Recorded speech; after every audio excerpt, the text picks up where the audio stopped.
My name is Philmore Simon from Florida, St. John's. And how long have you been doing this thing? Well, I've been doing this thing like a while now. Well, mostly all my life. Part-time. Okay. Tell us what you plant. Well, I plant things as dasheen, Tannia, potatoes. I have some nutmeg, some cloves, some cocoa and thing, etc. Would you say is your, what do you specialize in? Would you say is sweet potato? My two special crop is seasoning peppers and potatoes. Okay. Tell me why. Well, the potato is not so much a hard maintenance because the most you're not going to do, you just, you prepare the area, you plant it, and then the most you have to do is to weed it. And to get it now, you have to kill a lot of rat and mongoose. How long would you say you've been doing the potatoes? I'm doing sweet potatoes now about a year now because this ground here was only seasoning peppers, the whole area. So then I decided to interchange the crop. Is this year round? Well, potato is mostly there's a crop, like a lot of hot sun. But most farmers those we are afraid to plant it during the rainy season. But in everything you're doing, you have to have belly. So during the rainy time, I try to give them proper drainage and make sure that all the water is flowing out properly. Could you explain how you do that? Well, as you see, I try to make the beds as high as possible and make sure the drainage part is up to standard. What would you say is the best technique that would have worked for you in terms of dealing with your seasoning peppers and dealing with your potatoes over the years? Technique, well then, my thing now, I have a little secret that which I keep to myself. Yeah, but then, everything a farmer do, he's supposed to have love for his plants. I come here, I sit down, I watch them, I admire them, I talk to them too.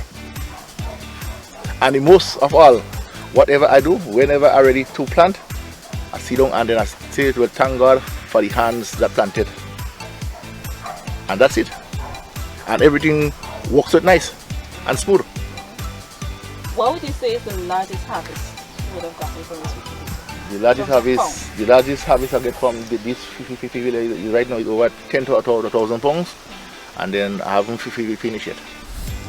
Yeah, I dig 10 beds and then we get 1,100 pounds. As you see all over don't even touch it. But it's hard work and plenty poisoning of mongoose and totally now. The main pest too is man too, because men does come and thief too, So then. Alright. And do you have a market for it? Yeah, the market now is not too bad. The marketing board does take some, the local vendors, and some of the supermarkets and them. Okay. How do you feel about being a contributor to being I've been a contributor to the US and the UN too. Yeah, so then here I feel proud, man. Happy. Right now I couldn't know because I feed in America and England. So anytime I kick the bucket that I go, I prepare to meet little Jesus already, man. So you feel accomplished as a farmer? Yeah. Feel good. What would you say farming has taught you as an individual? Why? Farming has taught me a lot. Sometimes you win, sometimes you lose, and sometimes you lose big time. Sometimes you plant expecting to get a market and then the market just floor. Sometimes you plant and everything just go right down. You lose the whole crop. So then it's a matter of you have to be in it to win it, just as the lotto. The local thing is much more healthier. As you say that, what would you say is most unique about your sweet potatoes or your seasonal peppers? Well, let's talk more about the potatoes. These potatoes them don't get no fertilizer, nothing.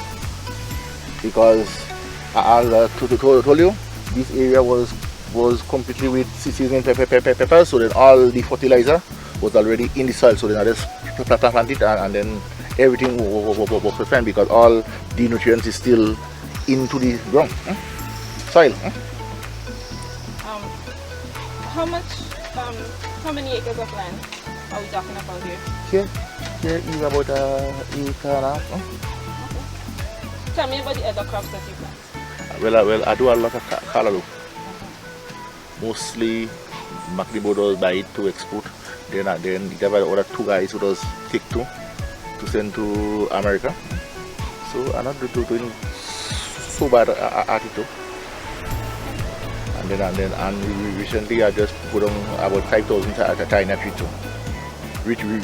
But that is mostly man's enemy. Why is this? Because guys don't like to see Tannia. Once they see the big tree up, they just feel they could reach up. Do you see yourself, I know you said that you're part-time in this, do you see yourself becoming full-time? Well, I'm a part-time, full-time, because every day at it. Okay. Yeah. I only just do this just to keep the body exercise and fit. Yeah. And do you see yourself getting into any other crops than what you're currently planting? No. Right now, I do not like to compete with other farmers. If I know a farmer doing bananas, I try to do something else. Why do you use that strategy? Because sometimes everybody plant tomatoes the same time. The market come at a so what I did I tried to know well then if Tom have tomatoes, I go look to plant some pictures from